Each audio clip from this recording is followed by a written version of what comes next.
I'm gonna hand over the controls to Caleb. He is in charge of the next panel. Hey, everybody, can you hear me? Yes. Hello. Yes. Awesome. My name is Kalib DuArte. I am the leader of the Seattle chapter of Balanced Breakfast. And tonight, my panel, I'm going to get the exact name, is From Inspiration to Release and Beyond. Stefan teased me because last year it had the same name except for the Beyond part. But I do think things have really changed, and it's not just about getting inspired and writing a song and then recording the song and then producing the song and then releasing the song. Ta-da! Let's pop the champagne. And there's a lot more that goes into music production. Earlier, we were talking about NFTs. I released the song. Now, how do I market it? Where should I release it? Beyond the normal regular channels that folks have been doing, right? There's always a new format to be thinking about. And as Chris in that panel was saying, or another rabbit hole to run down, and producing music. And our panelists today are experts on knowing about the rabbit hole and how you can get so distracted in the technology that you go, wait a minute, did I produce any music this month? I was too busy setting up my system or fixing this, and I had a bug here. I've challenged all of them with presenting a barrier in their career where something unexpected happened and move that barrier aside. So during this panel, what I would like everybody to be thinking about, what in your life right now, in your creative life, is a barrier that you're not quite sure how to deal with, how to get out of the way. And hopefully by us sharing our stories with you tonight, you'll have some inspiration and think, maybe that's what I need to do. Or it will make you more open to being receptive when the universe drops it at your door. Now, to show them how this works and show you how this works, I want to tell you my story. Someone's unmuted, I think. You're all unmuted. Haha. Okay. So it was a dark and stormy night, and I was alone, living on my own, and lonely, and wanting to hang out with singers. I've been in choir since I was in 4th grade and sang all my life. And this social post popped up for a karaoke event. It was a karaoke meetup. I thought, oh, yeah, karaoke people do sing, but isn't it a bunch of like sad people crying in their beer and then getting up and wailing horribly? That was my idea of what karaoke was, someone at the end of a lonely bar. So I went along to this event in Berkeley, California, at a place called the Down Low.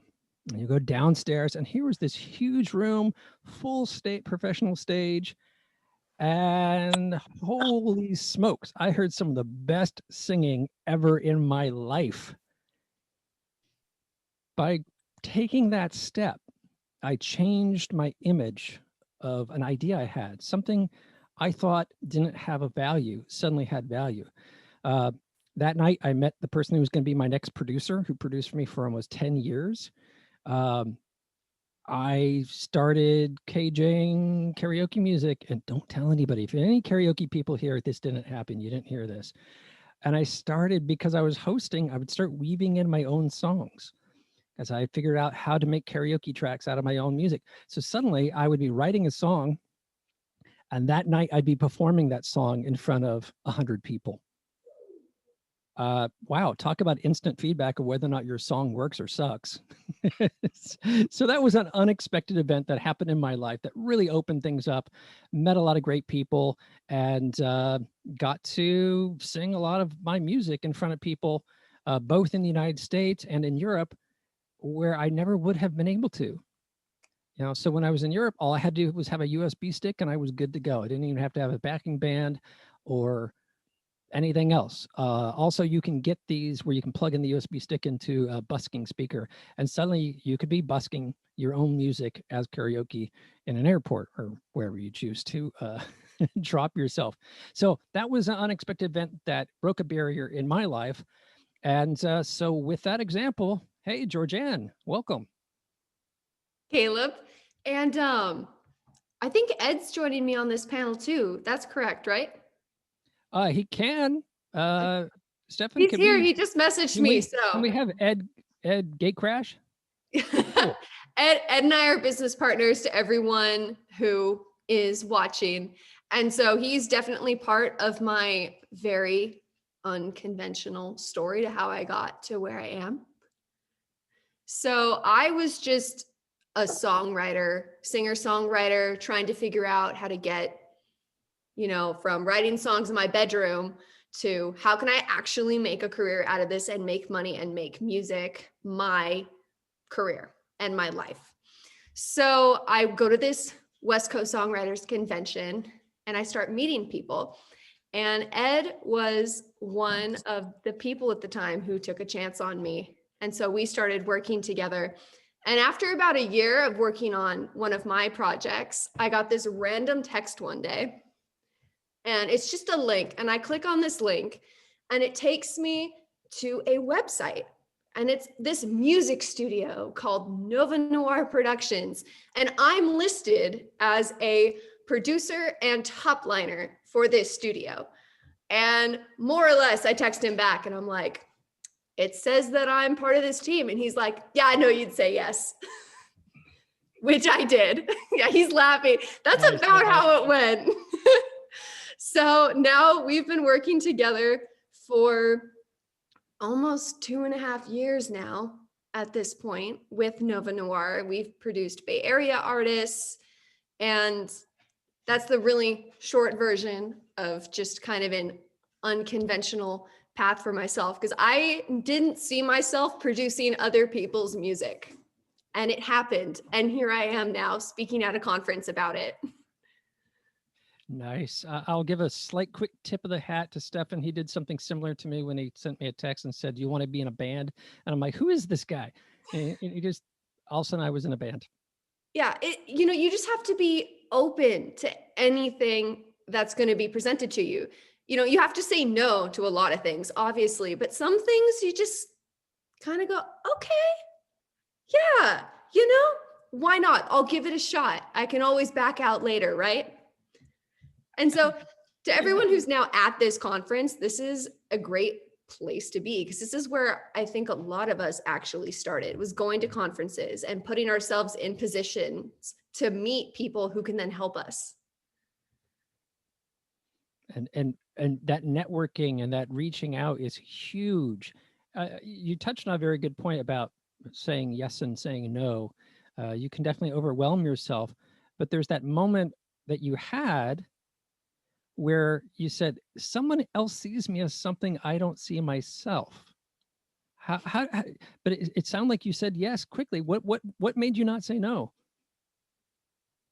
I don't want to say that I say yes to everything, but I take on new challenges very quickly. I don't shy away. I'm like, okay, I knew that I liked my music and it sounded good when it was produced. So why not do the same thing for others? I love that. The giving to community, that's a big theme with Balanced Breakfast, is you have your skills and what you bring to the conversation. And it's, what I'm trying to say is I've seen a lot of sales pitches and I think the best sales pitch is just to be engaged with the community and saying, this is what I have and this is what I have to offer. Mm-hmm. And when you're just being yourself and you're giving to the community, it's really, it's a two-way street. You're building meaningful relationships with other people. And at that point, you're mutually helping each other. Love it. Ed, I'm going to keep you for last because then you guys can bookend each other. And you appear on my screen that way. Anyway, so thank you, Georgann. Chris, good to see you, man. Haven't been with you in a year and a half. We're still trying to produce this in person. Yes, that's right. Hi guys. So my story is not necessarily a barrier, but a stepping out of the box story, or stepping out of your comfort zone story. I also, one of my first conferences after moving from Germany to San Francisco was West Coast Songwriters Conference. And I started networking there, and there are usually some people from LA as well. I met a guy who worked at a major indie publisher, and he challenged me to write trailer music, like the big orchestral hybrid. I had a cheap plugin with some orchestral sounds, some strings that were okay, but not great. And he challenged me to do that, and I said yes. And he actually liked what I did, and so I learned about that more dramatic sound and these ups and downs. Like trailer music is a very special kind of music, and writing for TV is the same, or for movies. You don't write a big song story necessarily, but you do something in 1.5 minutes or a minute. And that challenge, kind of, I rose to that, and I liked it, and it showed me other techniques that I could use in songs with vocals, and like make it a dynamic, go into a break, and then rise up again, and all that. And I think that ultimately makes every kind of music more interesting to the listener. And yeah, so that's my coming out of the comfort zone story. And to give a little background to folks, you have a band called No Carrier. You'd been doing that in Germany. You continued doing it here. I met you at West Coast Songwriters, and that was really your focus, was as a songwriter. So this challenge made you expand yourself and your palette in new ways. And now you're doing sync scoring. Yeah, it definitely helped in expanding my viewpoint, so to say. It's like there are so many different things out there that you can use in your music, be it different instruments or a different kind of writing style or stuff like that. And then you can incorporate that into your own style. Sometimes it works, sometimes it doesn't. So it's an experiment, but it usually always helps you to write something that you might not have thought about before. Man, I just throw in one more side story. I'm the man behind a goth industrial band called Audio Terrorist, been around since the 80s. And about 10 years ago, a friend of mine said, write a song your mom would want to listen to. And I'm like, well, she likes country. And she's like, well, then do a country song. I'm like, how do I do a country song? But I did it, and the video got shown at South by Southwest. Stefan showed it, and there's been albums and singles released off that. I never would have gone that route if I hadn't accepted that challenge. So I totally hear you. Hey, Steve. Greetings. When Hi, everybody. Georgann spends all that time with an artist, develops them, produces them, gets a recording, Chris is on the other end saying, hey, I got a sync license for them to appear on this Netflix show. I want to play something in between has to happen. You would hope. At some And point, you have a step function. You take something, make it better, give it back. And And everybody up in front of it takes forever to make it. And then everybody after it takes forever to make it. But I get a chance to just lift it. So the more things that I can just make step functions, the more things I can do. And I want to say the way you're speaking is perfect for what we all think of your career, which is that you're all a bunch of black magician wizards hidden away. Who told you? That's supposed to be under the, that's what a cult means. It's hidden. You know, now we're out in the open. But yeah, that's true. That's the way I got it. So I'm a mastering engineer as well as a circuit board designer, as well as an author. I wrote a couple of books. I'm glad you gave me a bump here, because one of my books is called Beyond Mastering. So we've got the beyond part here. And I might be the oldest person in the room, which is weird because I used to not be that. But what I was thinking as far as your challenge is unexpected things. I have a theme, which is the universe makes the set list. So everything in my life has to be unexpected because planning is a prison. But prisons provide food and shelter. So if you want food and shelter, it's probably handy to plan. But otherwise, the key to all of this is to light fuses. And you have a chain of lit fuses behind you in your long body. You light fuses. How do you light fuses? Well, back in the before times, when people actually met physically, I have a business card that I give, and it's a different business card because it's almost like magic here. It opens up, and then it opens up again. And then on the back, there's a QR code to go to a live version of the business card that's fully linked with the social switchboard and the like. And so each one of these I put out is a fuse lit. Now, when you never know when it's going to hit, when it hits, it's unexpected. So here's a story. As I was, you know, NAM, the National Association of Music Merchandisers, I think. I started the drafting department at Rain Corporation in 1986. So I've been sort of in the pro audio world for a while there. And right around 2005, I was walking down the street with Craig Anderton, to drop a wonderful name. And this guy came up to us, said, "Hey, Craig, you've got to see this new guitar pedal I've got." And I recognized this guy from a couple years earlier. At NAMM, there's a lower level where all the new people come in with their companies, and we call that the Island of Lost Toys, because they're all just starting there. And that's what you do the first day that you go to NAMM of 5 days, 4 or 5 days. You walk the Island of Lost Toys back and forth.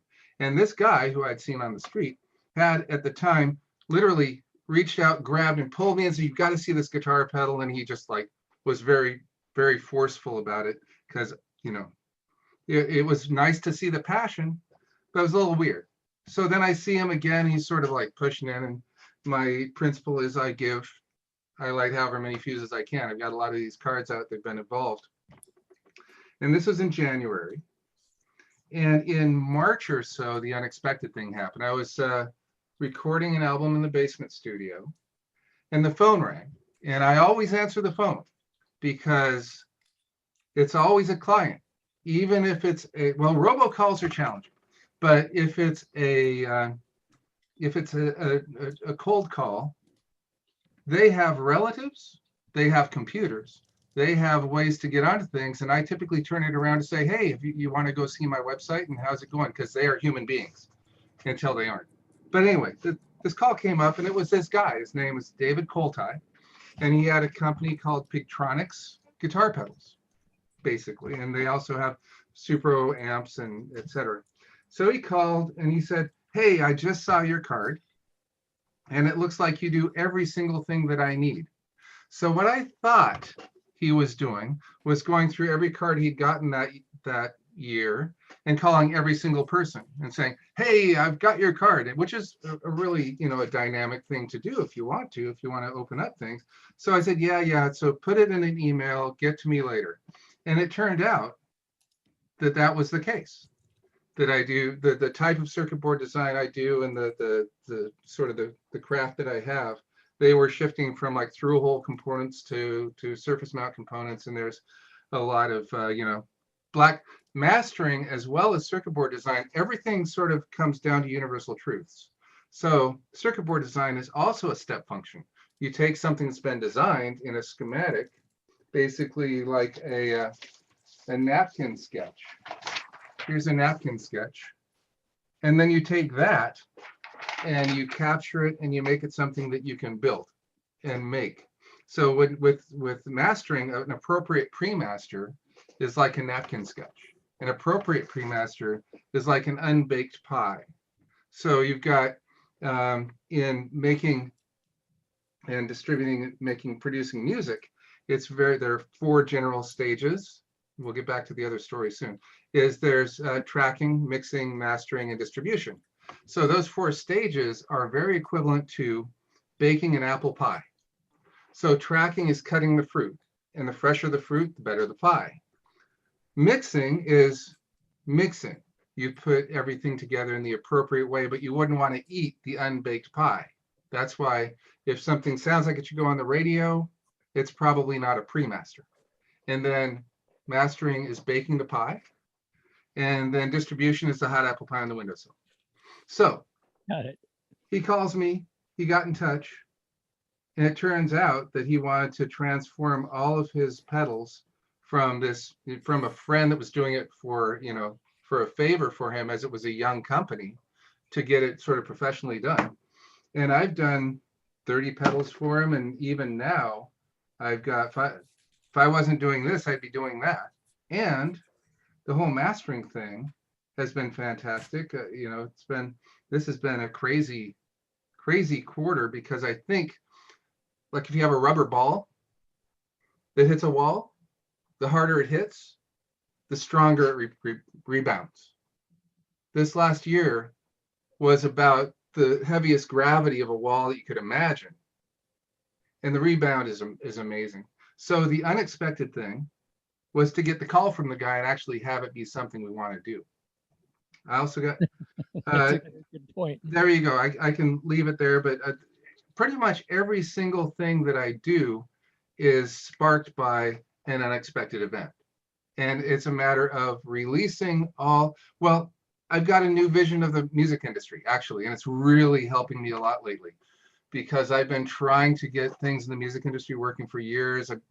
This been being old and engaged, you do a lot of things. So I've got a new philosophy. My new philosophy is amazing. It's the best thing I found. It is abandon all hope. Perfect. I think that's a great baseline, because from there it's only up. Well, that's the thing. You're not trying to levitate yourself. And you're not striving. Striving is a symptom of not realizing you're in exactly the right place at exactly the right time. So if you see yourself striving, then that's an indicator. It's a symptom. So being here now and expecting, the only decision I have to make is the next decision I'm going to make, including how deep of a breath to take. Everything else the universe has under control. So expectations are very much like planning. Expectations are, so we just abandon all hope, let it happen. And so many more things happen when you're not trying to project them into the world, because then you're aligned with the flow as it is. Anyway, that's my unexpected moment. Thank you for that. I'm going through that a bit right now. I haven't been as creative lately, and been, kind of fighting like in a wet paper bag on a lot of things. And that's the message I keep getting, is stop striving. Stop. Yeah. And then, because you can get the universe has a better imagination than you do. Yes, in fact, I was told something like that just on Friday. And so let it make the set list. And when the phone call rings, oh, good. Because like today, I set up a gig for tomorrow morning. We're going to play tomorrow morning with a guy that hasn't played in a long time, and he was really sort of bummed out. He said, "Man, I'd really like to play." Okay, let's do this tomorrow. We're going to go to the Players Lounge. Caleb's been at the Players Lounge. I'm going to pause you on the Players Lounge bit, and let's come back to that, because that's a I'm ready. whole I'm other done. cool thing that I definitely want to talk about. Because when I met you, you guys were on the cutting edge of this thing that, because of COVID, became an even bigger thing. So let's hold on that thought. So Ed, having heard what Steve just said, are you ready to let go and accept? Yes, I'm absolutely ready to let go. And it's a great philosophy. Hey, everybody watching. Hey, all the panelists with me. I'm Edmund Clare. Georgann and I have a YouTube channel, if you can tell by all the bright colors behind me. I'm also a music producer focusing mostly in pop here in the San Francisco Bay Area. As far as the story goes, that was unexpected, that broke us into the scene. And Georgann doesn't give herself enough credit. I don't just go up to people randomly and say, "Hey, you're my co-producer now." She was amazingly talented. She stood out, and I was like, oh man. And she was so driven, and so just it's with you go, oh, this person's got the drive and this person's got the talent, and you want to work with that person. And we also worked really well together on her stuff. And there were lots of times where she was taking over and I'm like, and she was doing amazing stuff. So I'm like, let's do this. Let's do this. So don't sell yourself short, Georgann. Unexpected things. So I think would be, I think it's better to start with a story that happened when I was in like a spooky industrial band ages ago. If you couldn't, and we were rehearsing and at Soundwave, for those of you in the Bay Area, you may know what that is. And we were rehearsing at Soundwave, and one of the guys from Soundwave brings these guys in and says, "Hey, check out this band." I guess he was just showing us off. I loved it. And we played a song and they were like, "Oh man, that was really cool. That was really cool. Maybe you could do a remix for us." Right. And I'm like, "Oh yeah, that sounds great." And they leave. And my drummer was freaking out. He was like, "Oh my God, that was freaking Megadeth." I think it was Megadeth. And I was like, "Oh, Megadeth. Oh, I don't do metal. It has nothing to do with drum machines and keyboards." Right. I was such a purist at that time that I totally passed on that opportunity. And I'm like, and that taught me a lesson, which later on, years later, made me accept this, which ended up being a jumping off point, which was a Turkish pop band. It was a Turkish pop band, and they hired me on through a friend to do music. And they were like, "Oh yeah, when this is done, we're just gonna sign on to a major, and then we'll sign on to a major, and then we'll distribute it. We'll have them distribute it." And I was like, "Wow, that sounds confident." But they were absolutely right, because they were like household names in their country. So they were just like, as soon as the word got out that they were making a new album, like they had labels clamoring to sign them. Like Sony was the first to jump on, and we signed with them. And then Universal called us 2 weeks later and we're like, "No, you're too late." It's like, I'm like, who the hell are these guys? So if I hadn't, whereas like normally I'm like, well, I don't really usually work in that style. I don't usually work. I don't know Turkish music. No, I looked back to that horror story of years ago when I could have done a remix for really bad, so I looked past my idealism. I looked past and I jumped into, I think it was Chris was saying, jump out of your comfort zone. And so I jumped out of my comfort zone. And of course that opened a lot of doors for me. And then later, a country artist approached me and she was like, "Hey, let's do something together."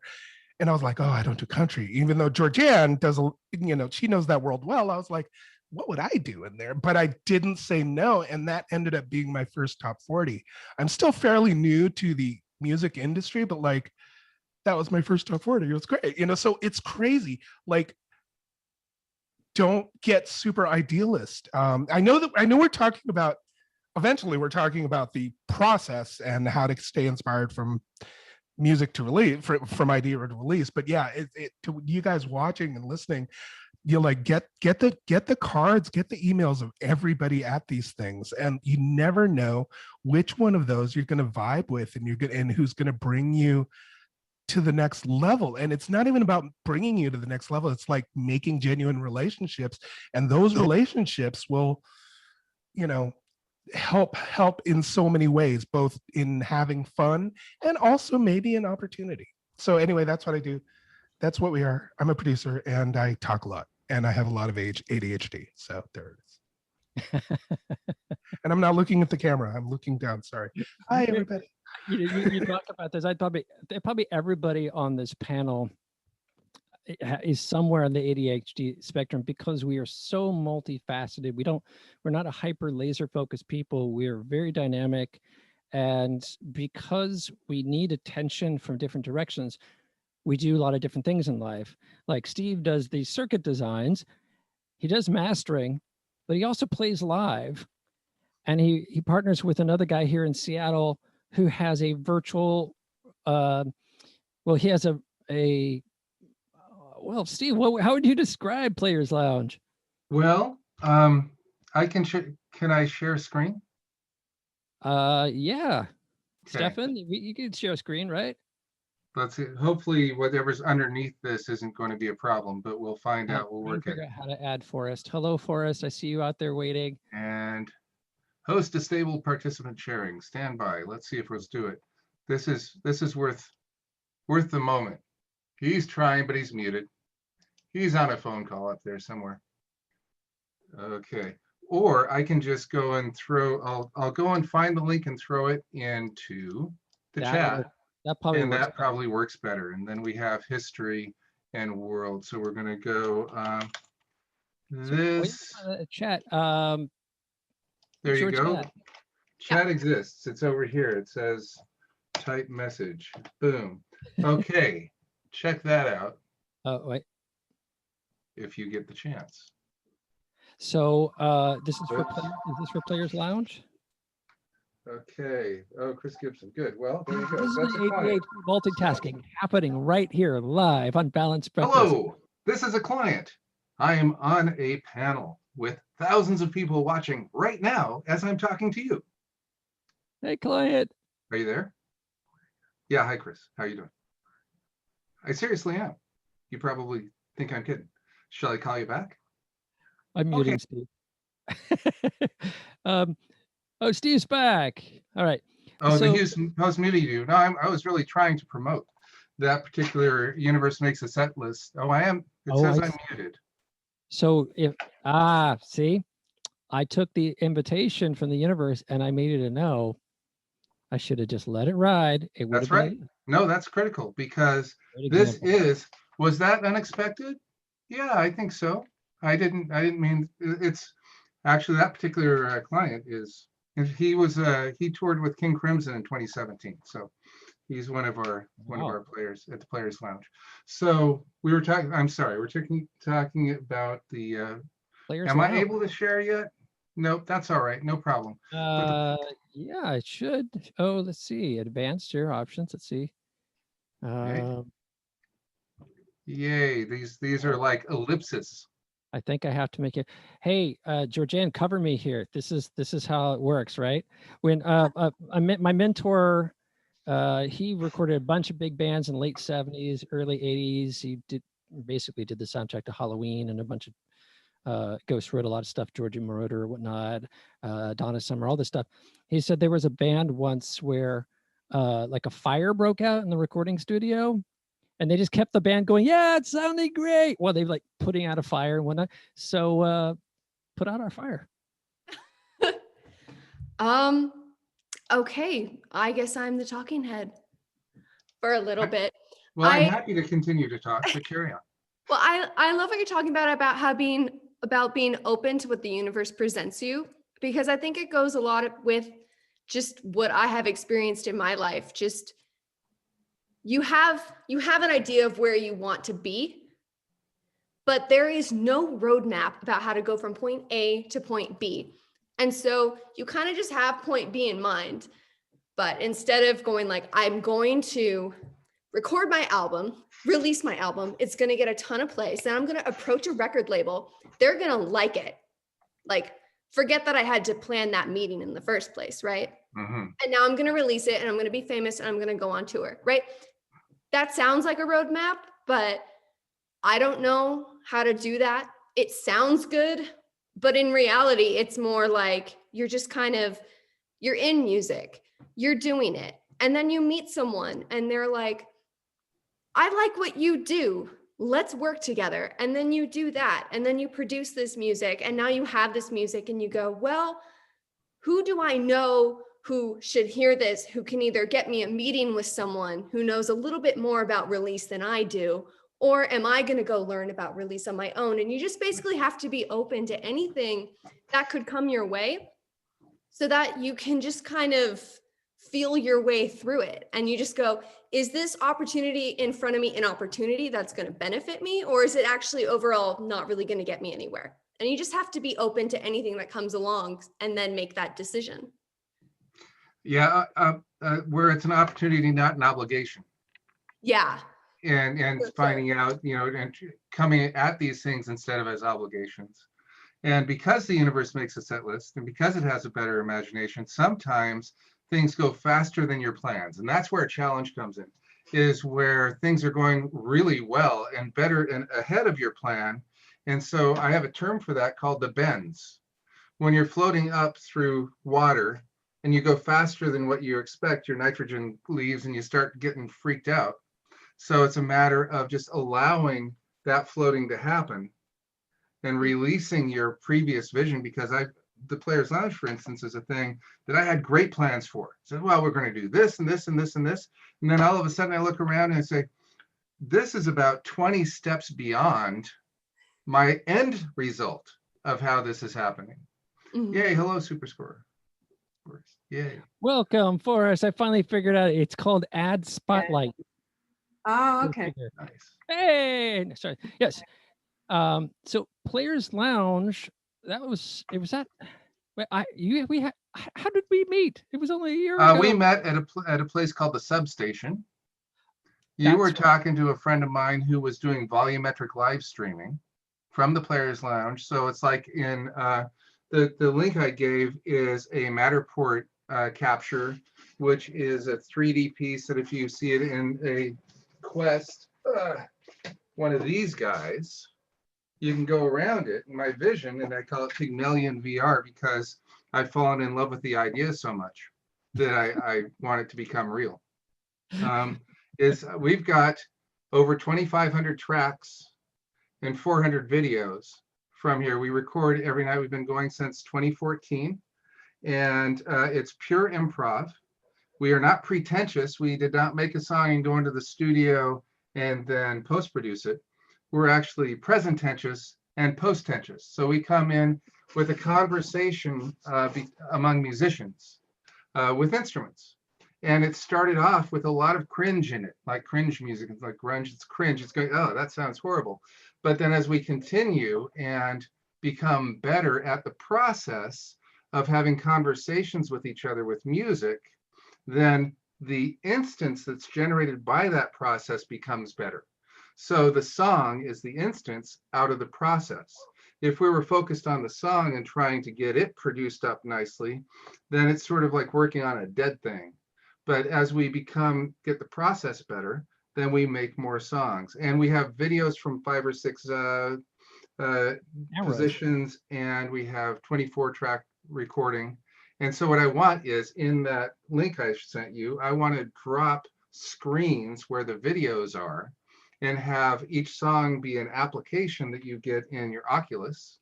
So you can walk around seeing us play on these translucent screens and have that be an app, and then lather, rinse, repeat that process. Is it in AR or VR? This would be in VR, I would hope, because you're completely underneath it. There's nothing to see through. You're inside the Players Lounge as it is, but with basically planes, dimensional planes, which are the video screens, the 2D video screens, overlaid, if you're looking at it from where the camera is, overlaid on the stage or wherever the background is. And so people fall into it. And you're able to walk around the space and see where people are creating this music. And some of it's these days, some of it's, well, a year ago, some of it was very, very good before we had to stop. And then we learned how to release. So that's the next process. Anyway, so yeah, that's a very big deal. A lot of gold in the mountain. A great description of Players Lounge. People do check out that link, because like Steve's talking about, they've been putting this gold in this mountain, and then when COVID happened, there's an opportunity to now take on another side of that process.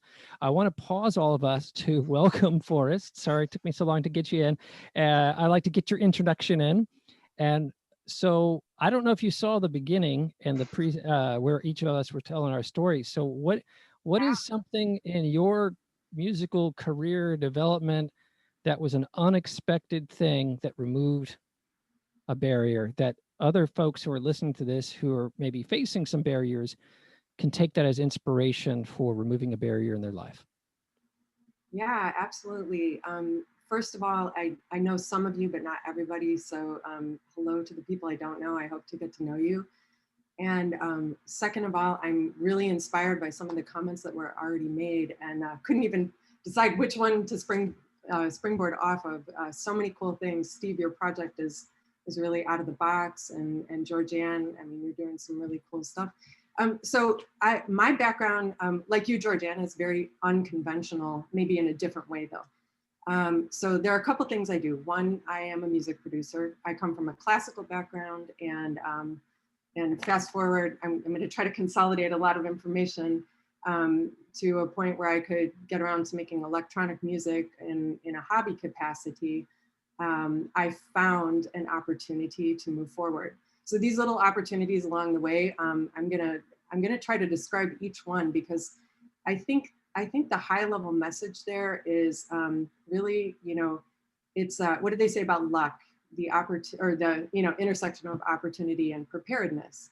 So one of the things I think I've really benefited from is kind of being prepared for the moment, but also being open, as we were talking about. Many of you mentioned that openness to the opportunities that came along. I moved out to the Bay Area. I'm located in Mountain View, and just for fun, I'll tell you, I'm in LA right now, house sitting for I'll call him an infamous guitarist who plays with Jeff Beck's drummer. I've got a gold record sitting above me, so it's giving me major inspiration right now. My job is to protect guitars for the next couple months. But there's a reason I'm sitting here. Time to live with John Lennon and Yoko Ono, with that white room there. Yeah, but this is a backdrop. This is not it's his home, so I didn't want to, you know, I just chose something I thought you guys might enjoy. An exclusive. But the point is that there's a reason I'm sitting in this home right now, and I kind of love like all of the things that have happened in the last 6 years or so, and I think I can make a really brief timeline out of that. One is I've worked in tech, so I ran marketing for a high tech company for a long time, and that's actually my career has been in business and technology, and I was also deeply involved in cryptocurrency and been involved in a lot of projects like back in the day. NFT's been around a long time, I can tell you that. But anyway, we won't even go down that path. So all these things, you know, kind of prevented me from my music in a way, or maybe I chose to avoid my creativity and just, you know, go for a corporate career. But it was kind of tearing me up inside. And so I got around to making music. I got around to learning how to use a DAW. I played oboe, piano, violin, anything but, you know, even though I was in the tech space, anything but, you know, the electronic side of music. I got really excited about synthesizers at a young age and so on and so forth.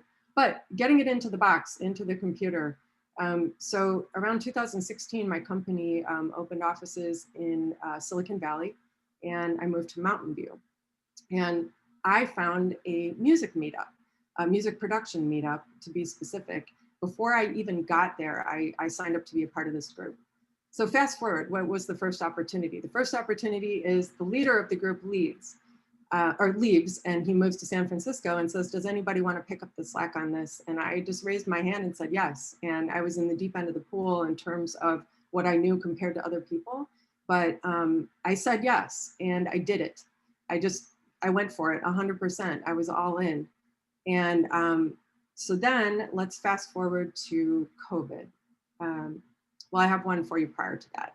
The one thing that happened prior to that is— I want to jump in just a brief moment on the Silicon Valley. That's how I met Forrest.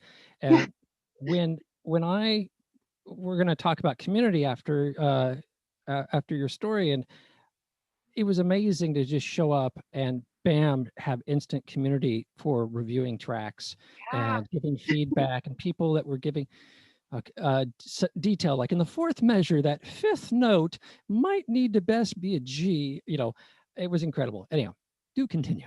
And Caleb, just to so I can tell you what the meetup is. Today we're known as the Silicon Valley Music Production Workshop, and what we really focus on is track feedback for tracks that are work in progress. And certainly we're trying to help people take their music to the next level, and we've been doing that for a while, but we got pretty formal when we went online. But let me get there, and quickly. The second thing that happened is in the cryptocurrency space. I was a part of an effort to let the world know about one of Bitcoin's off-spins, which is Bitcoin Cash. It was a fork of Bitcoin. And the reason it was so cool is because it's very cheap, whereas Bitcoin's very expensive to transact. So some of the original developers for Bitcoin spun off and created this fork. And it was a pretty epic moment. I thought that it could be money for the world and I wanted to participate. And so I got involved to lead, actually sat on the board of a company. But in the meantime, we were trying to develop marketing material. And somebody said, hey, can anybody score this really cool commercial that we're making? And it was a very, it was a high quality production. It's actually, I don't have the link to it, but it's the Bitcoin Cash barber commercial where a guy's getting his beard shaved. It's really campy. And I write super atmospheric, symphonic, electronic, EDM-ish, just that's where the stuff comes out of me. This required something totally different. And once again, I just said, a polite word, and jumped on it and just said, okay, I'm going to do this. And when I didn't know something, I think this is important. The things I didn't know how to do, I immediately, because I developed this network, I called on the people who did know how to do the things I didn't. I knew I could get an idea out, but I needed some help shaping it in a different genre. I needed some help mastering it, and especially in relationship to video. So I called in the cavalry, and within 2 hours on the same night, we cut a track. Somebody actually came to my house. This was pre-COVID. A good friend at this point and a co-organizer of our meetup, and we got that track done. We got it over to a mastering engineer who we knew because of the meetup, and we did it and put this out there. And so, I think that's just an example of how you got to be, ready and interested and willing, do the things you're afraid to do, but don't feel like you have to do everything. And if you don't know, say you don't know, but work really hard to solve it, So let me see if I can try and get this into 2 minutes. So after that, COVID, we'll just fast forward to COVID. And, many of us talk about the silver lining. It has been a boon and a silver lining. And I hate to even say that, despite things we've even experienced in our own family, loss and all the things that have come along with COVID. But it has been wonderful for the meetup. We developed our own technology. We've got a website. We've got an experimental player that works exactly like SoundCloud. You can post a track, and as we're together, when you're with 30 people, including professional producers that come to this call, you're getting real-time feedback. It's time-stamped. That's what we evolved to. And that was another opportunity that we kind of jumped on top of. But the reason I'm sorry, Caleb, go ahead. I disrupt you even more. And you went from being this local thing, San Jose local thing, area, yes. that I went by, other people went by, played their tracks, shaking, do you like my song, and all of that. And so COVID happens, and you've got an international membership, perhaps. We have an international base at this point. We have calls coming in from Uzbekistan, from France. We have one producer in France who runs his own label, and he comes to the call at 4 a.m, something like that. Wow. We meet every 2 weeks on Tuesday, just so you know, you're all welcome. Happy to share all that. But most of you may be at a point where it's not feedback that you're looking for, but if you want to come and participate and even offer your feedback, it's a cool networking opportunity, because sometimes you find talent there or people you want to work with. So something to think about. Yeah. Go plant your fuses.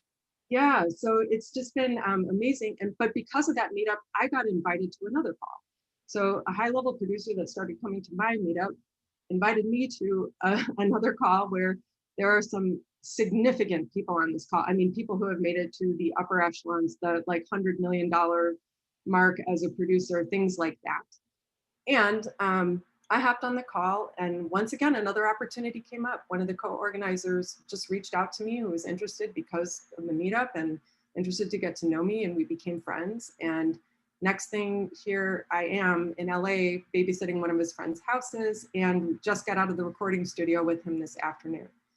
So now, let me just add one little piece to this. So he's a high-level guy, and that's all great. But while I've been here, what I've been trying to do is meet people. And actually, Chris and I were able to get together safely outside and sit and talk shop, which was really awesome. But another thing is, I met through this other call, a guitarist reached out to me, and she's a budding guitarist, maybe not there yet, but just awesome. And I went and met with her. And on the spot, we decided to collaborate. And instead of shying away and saying, hey, let's meet next week, we cut a track last week.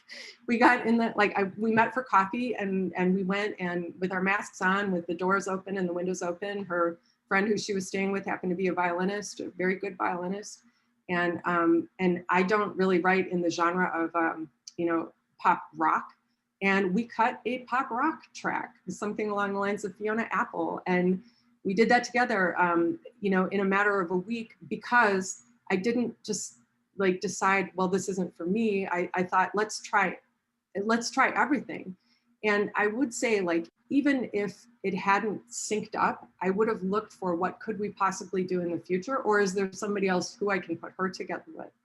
So I think the important thing is, for anybody trying to understand, what can I do? Being open is very important. Remember, everything is an experiment. Try it. It doesn't matter. You can cut bait from it in the end. You can try the thing and you can put a week into it or a day into it and say, thank you. This was so awesome. Express the gratitude for the experience that you had, whether that person's at your level or not at your level, but see what you can create and see where that leads you. So I think that's kind of the moral of my story and why I'm sitting here right now, able to meet with new people. Absolutely. And to you and Steve bookend this idea of that interconnectivity of experience and community. And Georgann and Ed have been a part of West Coast Songwriters at the conference. I met Chris through West Coast Songwriters. And again, community, building that network. And Steve was talking about, I don't know if you saw his mega fold out business card, but it has all this information of what you can do and all that connectivity. So when we talk about music production, if a lot of folks thought we were going to tell them how to set their EQ, how to do mastering during this meeting, I'd say you can learn that by watching YouTube and start down that path. Or you might just be able to pick up the phone with one of the folks here. You've got major producers of film score, commercial score, top 40. And Steve, I'm going to give a shout out to you. I've hated all the masters I've done myself and paid other people to do until I met you. And I'm like, oh my God, this is a master that I can actually listen to. So folks, look at all these names on this panel. And if you have a need in production and you want to connect with some high-powered, high-hitting folks, this is them. You're lighting fuses, Caleb. I'm lighting fuses under every person watching this, but I do a weekly show, and I like to say that the show is I interview my guest, but really what I'm doing is interviewing the audience. So there's tons of panels that I've gone to where I write down furiously every little thing the person says, and I got to try to remember and do all these things. I don't want this panel to be that. I want this panel to be that lit fuse, and then you guys all figure it out and go chase it. I think if I could segue it into from idea to realization or from idea to release, that's the main thing. A lot of people might be coming in looking for a roadmap, but that's the main thing. I'd say the very first thing is build your community. Georgann and I hate the word networking. It seems like a car salesman, right? It's just like, hey, how you doing? Hey, listen to my shit. But it's like, create genuine relationships, add value, work together, work with people who are coming up and just create a bunch of relationships, because one, that makes the journey fun. And two, that is how you'll get your stuff released. If you're working with somebody else, it's gonna add a deadline and stuff like that. So, and the thing here is that, and Forrest touched on this, is that when you make genuine connections, it's okay if when you go and you start collaborating on something, it's okay if you don't gel artistically together. If you have a personal relationship with someone, that's always going to be there. And you just need to be honest and say, okay, maybe this wasn't the best collab, but I know this person and you two should get together, maybe, right? So you just need to be honest when you approach people for actually getting to know them and making these connections. And once you have a meaningful relationship with people, that's really invaluable. because you just never know who they're going to know or who you can connect with them. It's putting fuses together. There, Forrest, we have something sort of in common. In 1992, in the late 80s, early 90s, there was a group in Seattle. I'm going to have to turn on a light, but it's very inconvenient. A group in Seattle. Is this going to happen? Stand by 1 moment. Called Ow. Sorry, I just really have to turn that down. Okay, called NEMUS, Northwest Electronic Musicians. And it was a deal, it was happening, and it had an arc. And then at one point in 1992, it was down to like 5 people. And I had just come back from Cyber Arts International Conference in Pasadena. It was like the 3rd one. And our guest speaker was late. And so people were saying, what do you have to say? And I was just on. And so they called me in a week, said, would you like to be like the president of this group and like do stuff? And I said, no, not as such. So I started Northwest Cyber Artists. And that began, and it became a very interesting arc of future human interfaces and electronic music at a distance and a bunch of other things. And I was, unfortunately, I hadn't learned to delegate. And so at that time, so it was like a beneficent dictator problem and got burned out over time. But it was very interesting. It sounded really similar to you come into a meeting and all of a sudden you're in charge of the meeting. That might be, that might be just ego coming over that we don't see, or it's actually being helpful without being a nuisance. So helpful people are a nuisance, but see what needs doing and do it is really useful. It's so be willing to jump in the feet first. You jumped in, you learned the challenge of leading an organization, and if you hadn't said no, you might not have had that lesson. And show of hands, has anybody had a lesson that went south on them? Right? That's the definition of lessons, Caleb. Georgann never had anything goes, I don't believe it, Georgann. Fun stuff. Everything is beautiful. We wouldn't get any better, Here's the thing. Probably, I just can't think of anything off my head. I just see them as like a struggle right now. And then I'm just like, all right, gotta pick myself up and keep going. There's stair steps. That's rear view mirror stuff.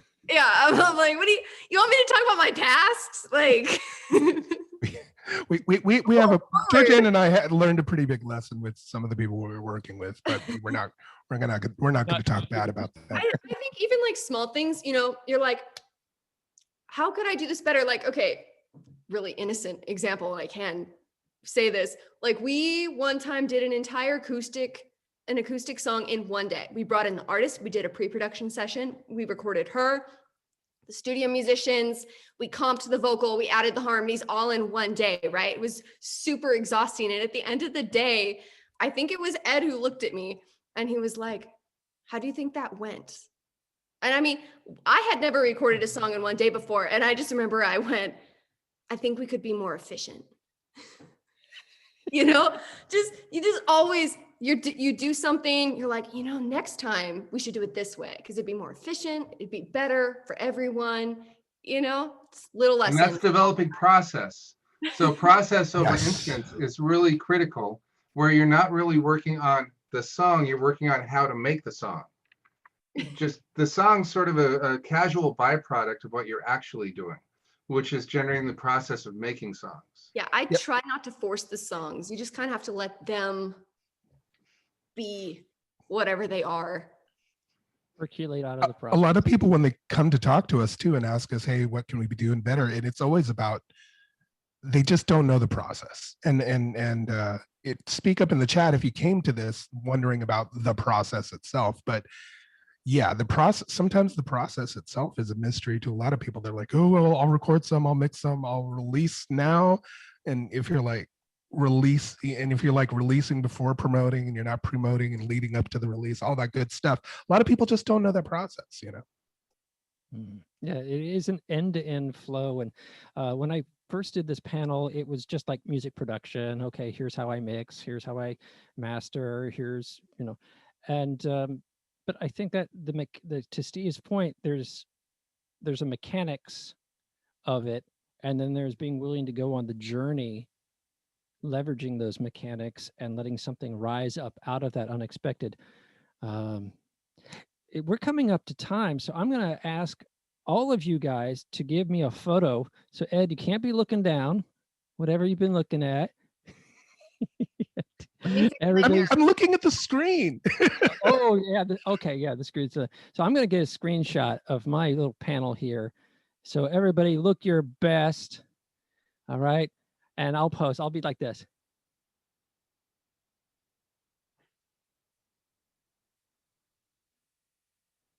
Did we get it yet? Perfect. Oh no, we got to do it one more time.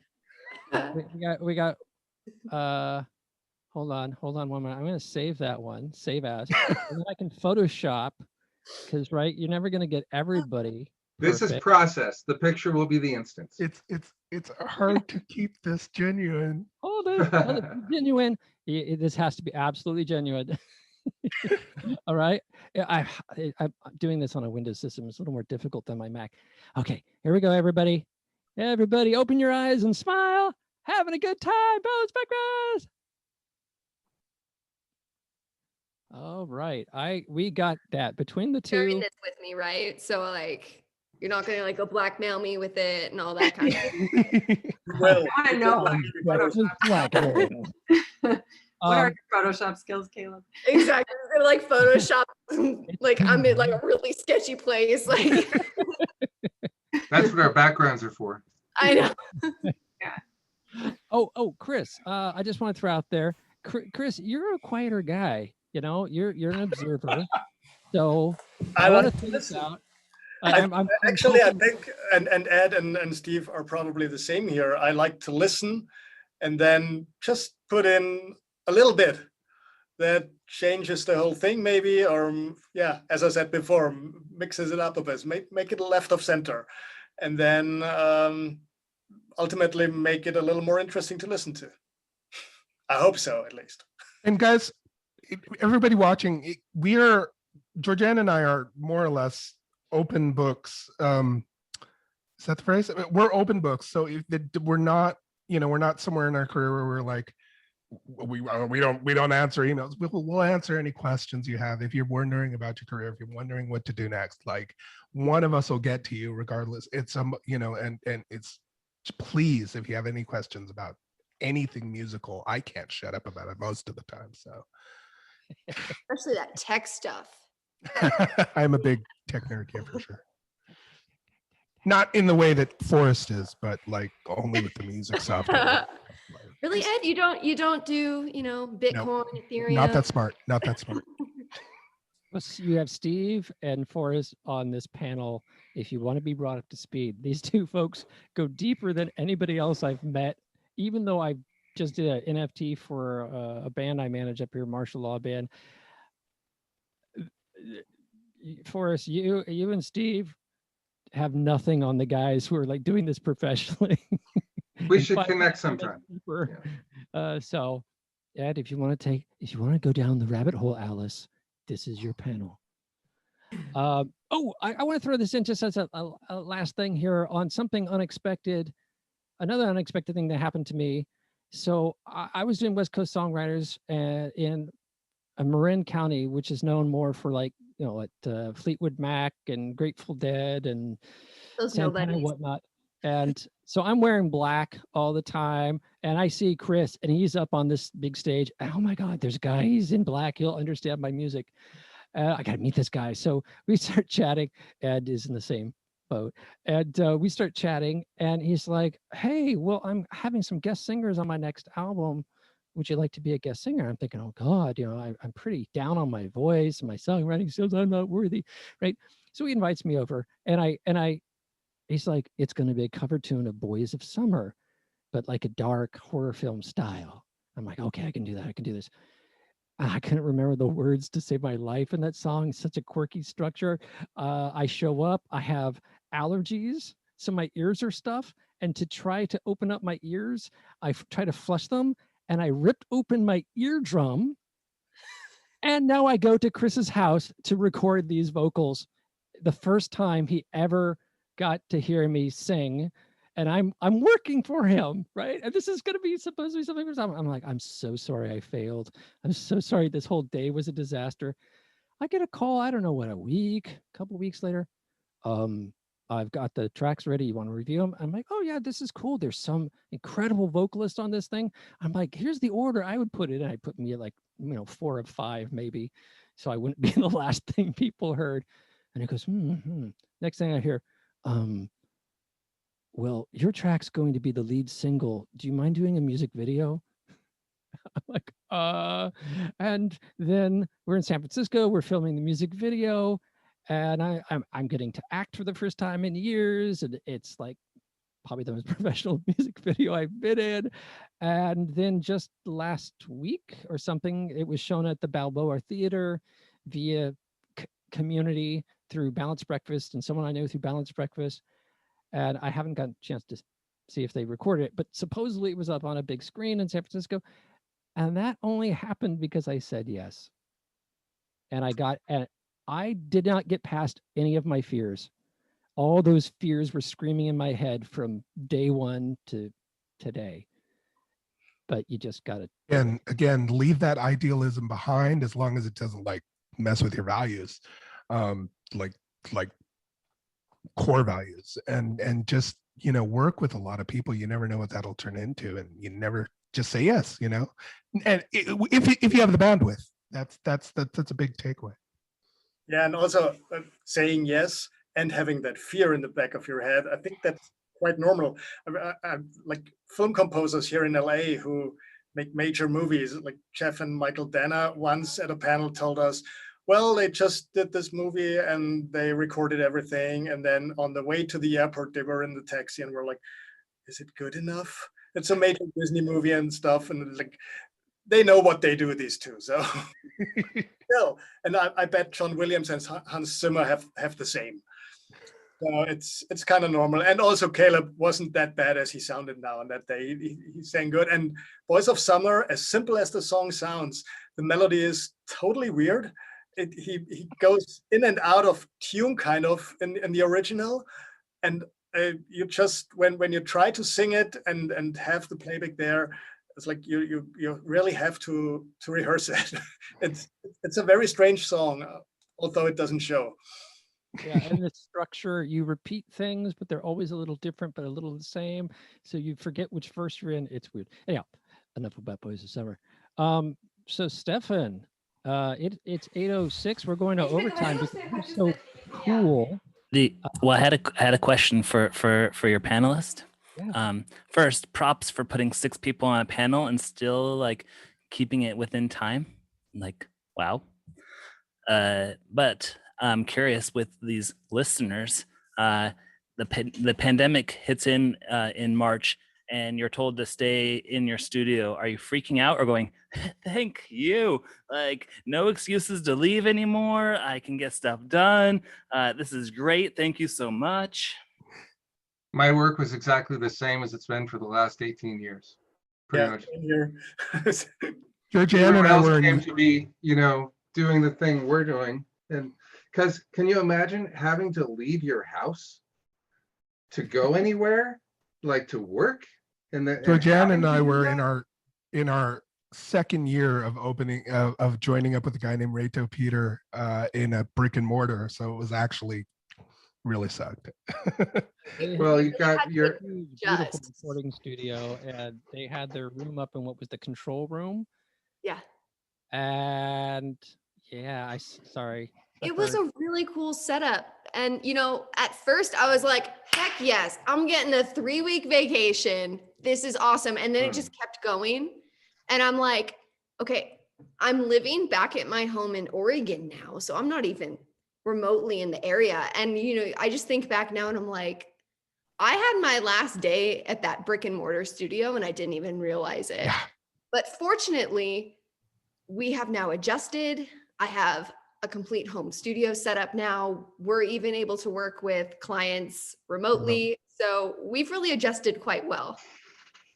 Non-specific evolution amplifier is the other name for a pandemic, actually. And so, and having your vocation and avocation aligned means you're never going to work ever again, because if I retire tomorrow, I'll do the same thing as I'm doing today. Therefore, I'm retired today, and have been. And so it's very relaxing once you get past the sheer terror of how am I going to make the mortgage, but then leave that aside, realizing that money is a consensual hallucination and time is a much more valuable thing, and stories are more valuable yet. And so build stories, use time as currency. Time estate is a critical thing to, you build on time estate. It can either be a vacant lot or a skyscraper or a temple. And so what you build on your time estate is what you leave behind you. Forrest? Yeah, I mean, I guess I would say a couple things. In terms of productivity, sure, it's great to not have to like drive somewhere necessarily. In terms of connecting with people in the human sense, like, you know, and the kind of, even the kind of networking experience that I've been having, finally, I'm fortunate I'm fully vaccinated at this point, and I don't know how anybody feels about the vaccine, but I went ahead and got on the dumpster diving list and got it done with the leftovers, and that has really kind of made it possible to feel safer. And I think there has to be a balance now that I've been able to see people in person and actually work on a track in person. And I will say again, safely, like everywhere I've been, we've still maintained masks. When I've been in the studio, there's been separation between, you know, certain rooms, so on and so forth. Yeah, I mean, I don't think the productivity has changed. I really realize, as much as so many good things have happened online and we can do so much online to work together, I really do think we still need both things. We need to be able to get out and see each other. So from that perspective, Stefan, I know you're kind of saying like, is it more enjoyable to be at home? I think I maybe in certain ways I'm getting more done, but I need the balance of both things.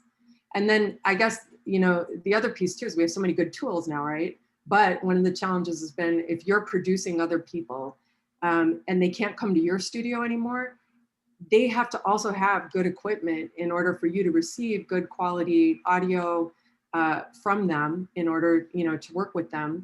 But we have tools like audio movers and other types of tools like that that have enabled so much to happen now. Our DAWs can interplay nicely with a Zoom call, for example, and loop back and blah, blah, blah. You could, you know, whatever setup you have. So I think we're seeing like kind of an advent too that's going to allow this continued productivity from home. But I hope we also get to incorporate more of that personal time and make sure we have those touch points in studios together and just getting together for coffee and talking about music in person and you know, sharing our lives with one another, because you know that's where all this inspiration comes from, I think. And it's a little different than hopping on a Zoom call to a certain degree. You just spoke to Stefan's heart. Chris, how has things changed with you? Yeah, sitting down and having coffee sounds awesome. Well, yeah, I'm probably the typical LA composer. I'm here in my hole and that's it. And I enjoy it and working on music, but as Forrest said, and Georgann as well, the interaction, live interaction with people in a studio or at a meetup or an event is definitely, I'm starting to miss that. The first months were like, I can do that forever. I don't have to go to events. Events are online now. Great. I'm home instantly. I don't have to dress up or whatever. But to the Grammy event every week. I haven't been, but yeah, it's all a bit weird. That's totally right. So, but I mean, work-wise, for me, luckily, it hasn't changed too much. But I know there obviously was a little breakdown. There were less productions in TV and film for the on the library side. So that definitely went down a bit, but it's gaining again, and with more and more vaccinations going on, and it looks good. And yeah, somewhere in between. I like the remote work, and there are a lot of people got into the technology side, I think, through the pandemic, and that's another thing where you're getting out of your comfort zone. You learn a little bit, and you learn how to record vocals maybe, and then send it off to your producer, and then get everything together. So that's nice. I do miss having a bunch of session players in our live room and then guiding them as they go all together and vibing off each other, of course. We had a gorgeous live room at a place called Airship Laboratories. And but yeah, so that's the one thing I miss a lot, is just a room full of session players, and having them all vibe off each other is a lot harder now. Even just real-time collaboration feels different, because a Zoom call, even though we're in real time, to me feels a lot less personal than being in the same room and you can feel the vibe of the room. So I do miss that for sure, but we can only do what we can do at this point. I wonder if there's going to be a new musical genre.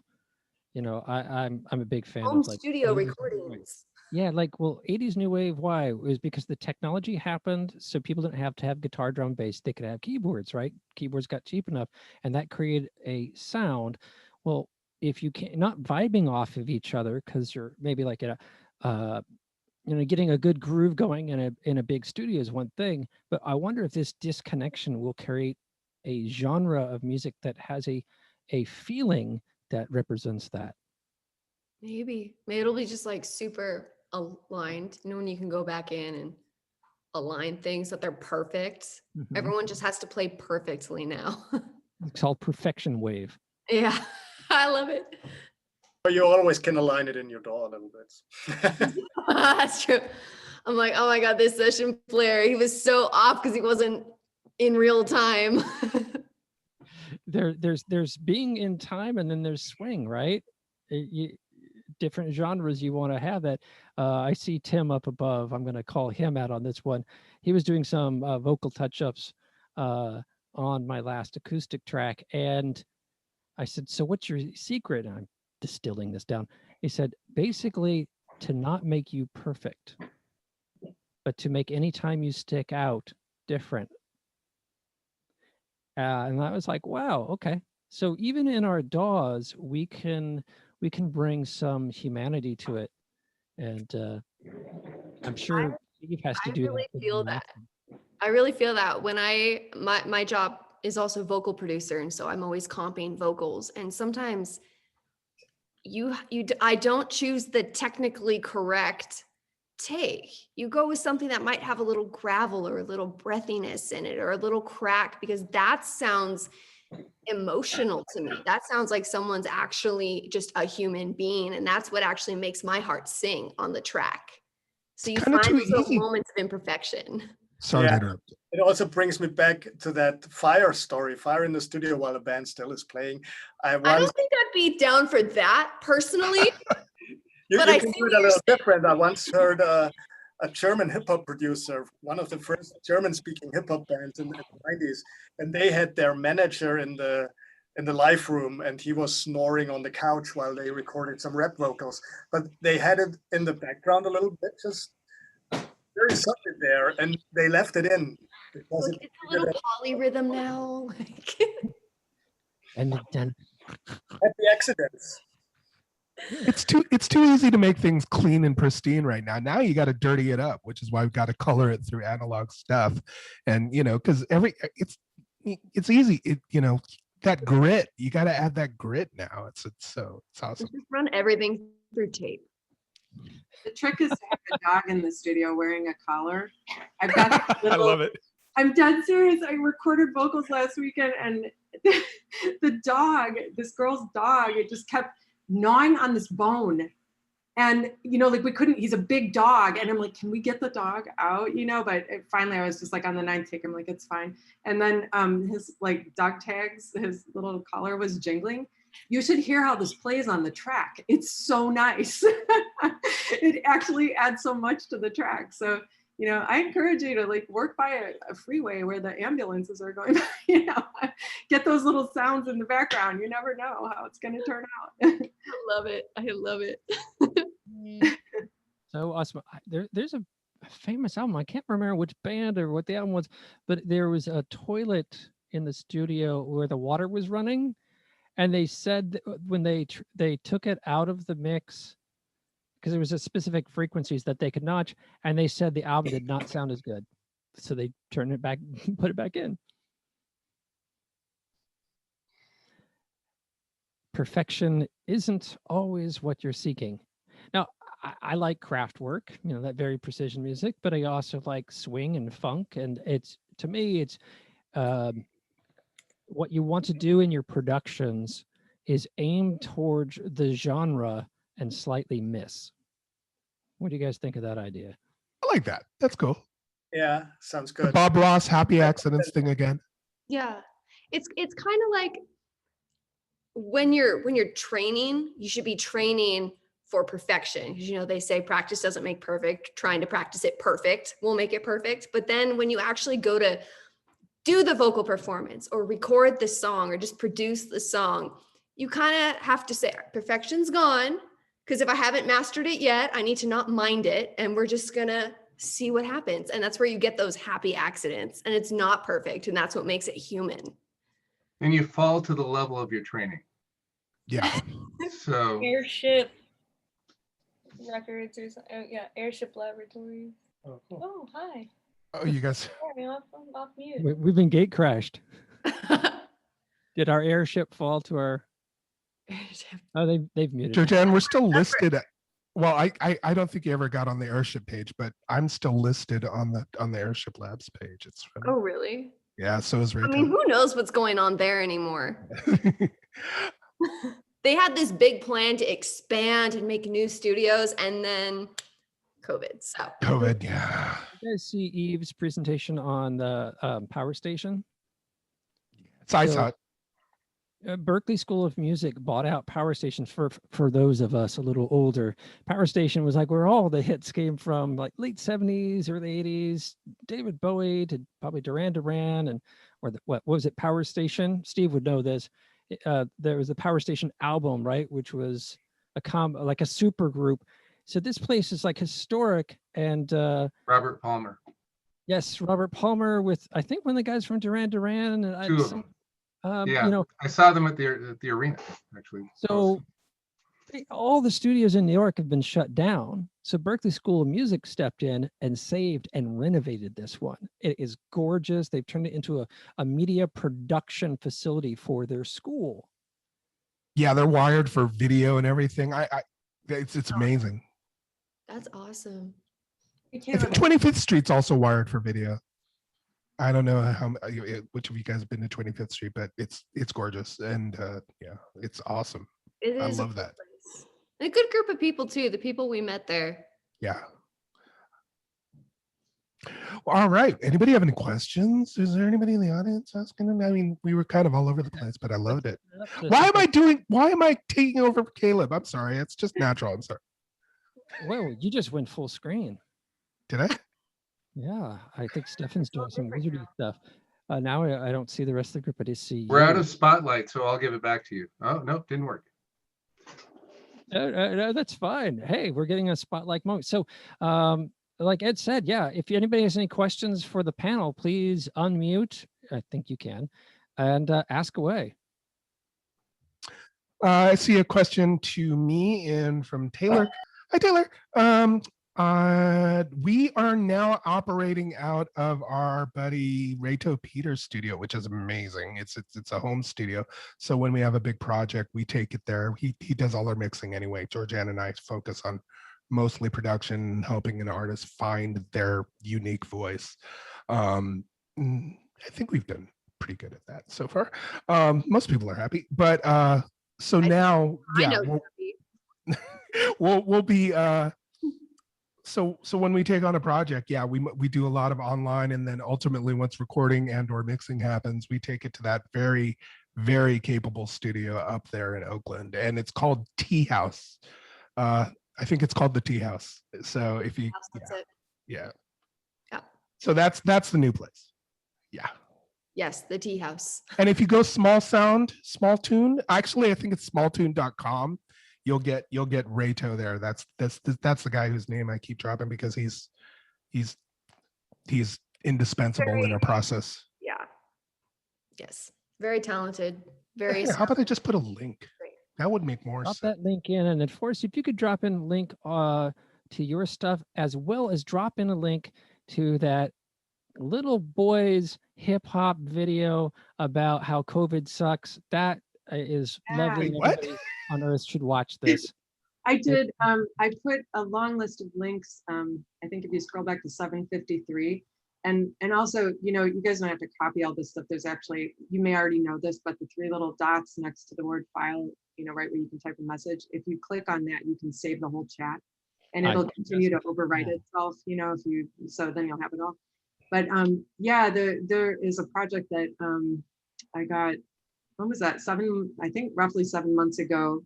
And I got it through the meetup. And again, I don't produce in hip hop, but somebody came to me and said, hey, there's a budding young YouTuber. He's 9 years old, and he's written a rap because he just hit past 10,000 subscribers. And Love it. yeah, so they invited me to take a look at the project, and I said yes with a resounding yes. And I did everything that I felt really confident about. And I brought in somebody to do the mastering. I brought in somebody to collaborate on the final mix down. And yeah, and I think this is the point. It's, you want to work with good people, and you want to find good people to work with, people who pick up the phone when you call, people who are, have the skills that you need.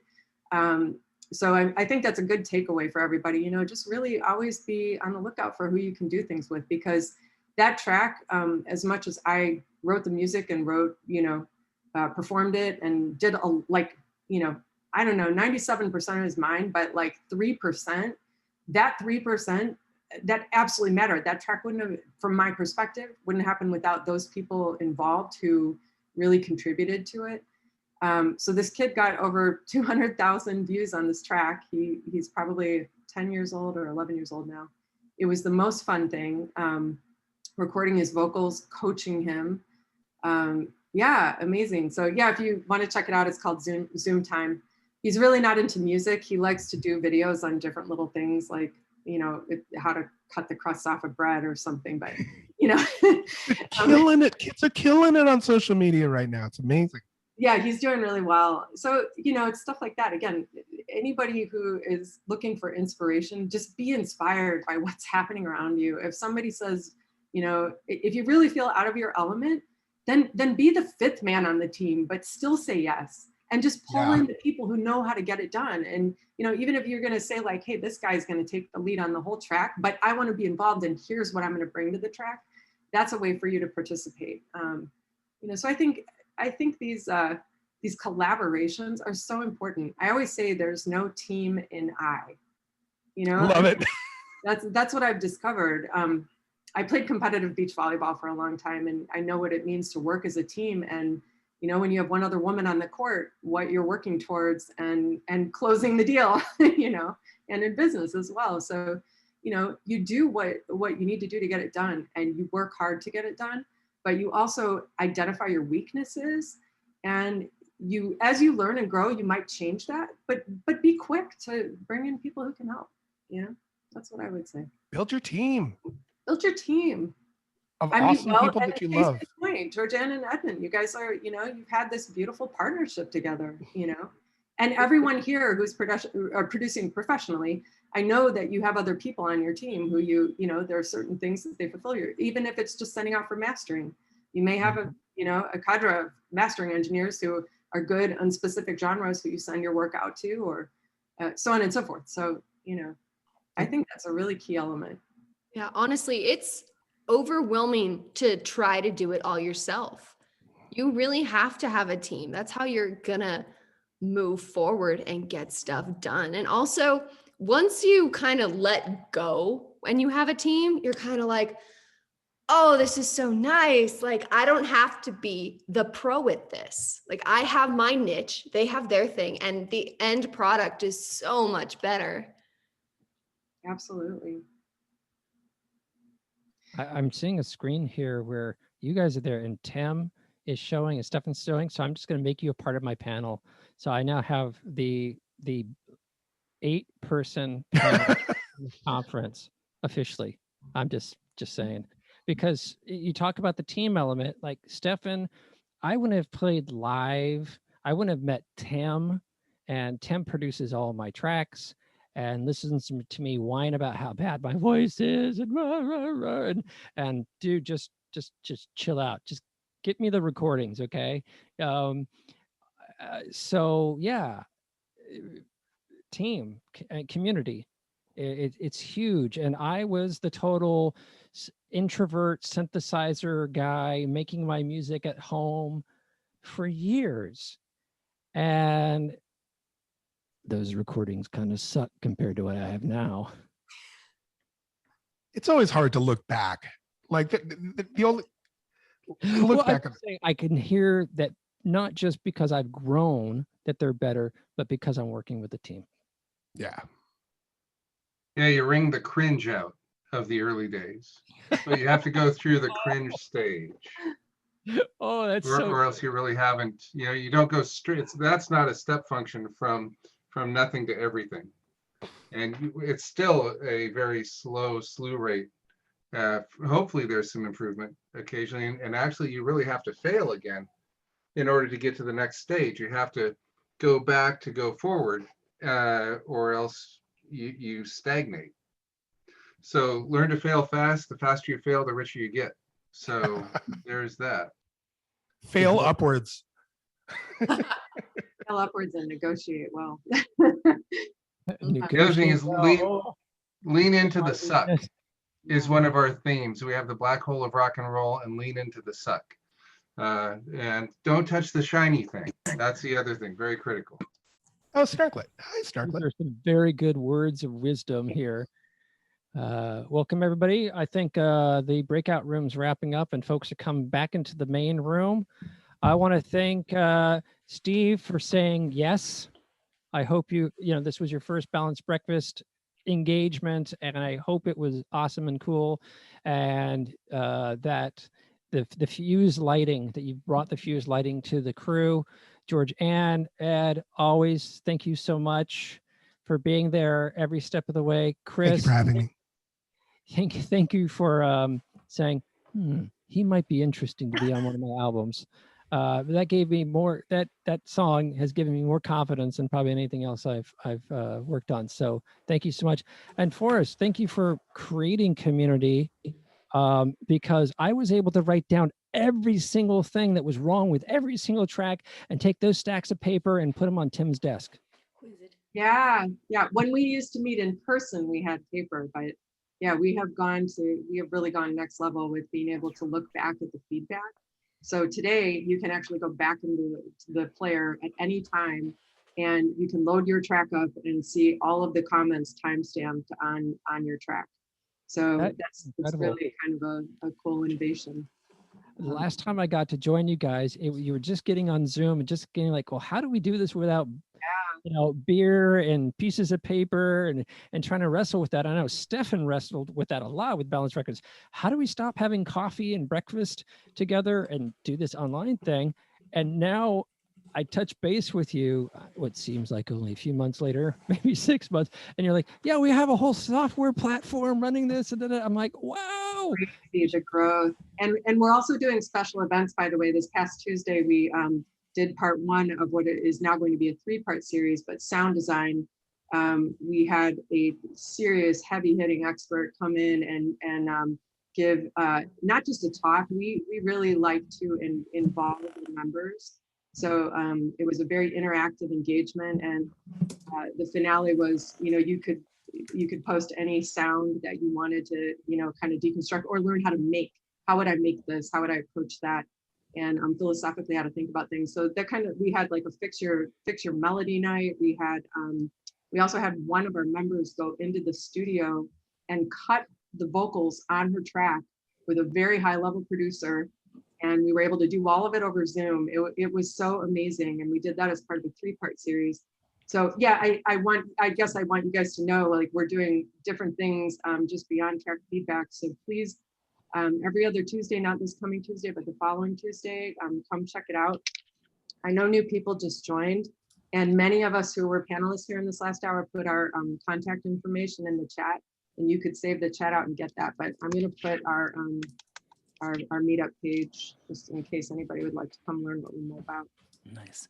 If I could get everybody to first cheer for everybody who's spoken so far. It's been really, really fun so far. Woo, woo. Yeah! Do that all the same time. Stefan, you gotta orchestrate this. He's got this. I am trying to think. My door was beeping. I fixed All right. it. You gotta give us a 3, 2, 1. Okay. Okay, I need to mute. Figure this situation. I'm gonna Just a second, I had